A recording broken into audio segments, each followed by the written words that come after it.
Add it all up, it's more than 5 kilometers of slab edge that we had to do some type of a treatment. We thought it would be simple, totally underestimated the amount of renovation. That was quite a challenge. We had to take it down all the way to the concrete structure and basically start over from scratch.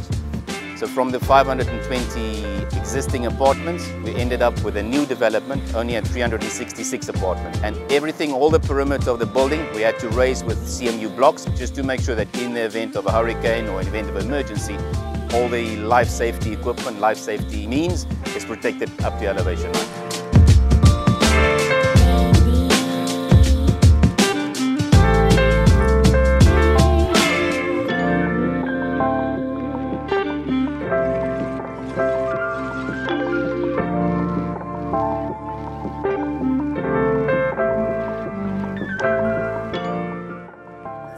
The building was occupied. There were people living here. There were walls, there were kitchens, there were everything. The demolition aspect was extremely complicated, and in order to keep the safety very challenging. Another important aspect, different from a regular construction, was the fact of working with a structure that is already in place but that you haven't built.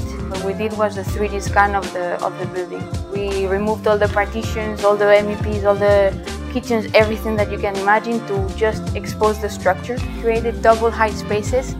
The columns had to be reinforced, enlarged, adding some FRP bands on the corners to avoid propagation of cracks.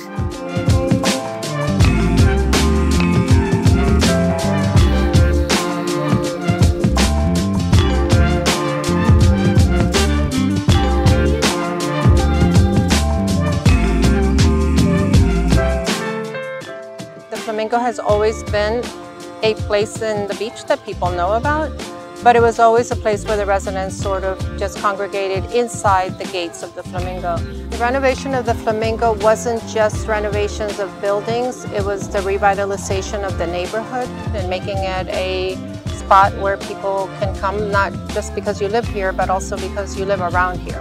Walk out of your house, walk your dog, go grab a cup of coffee, bring your laptop, work outside.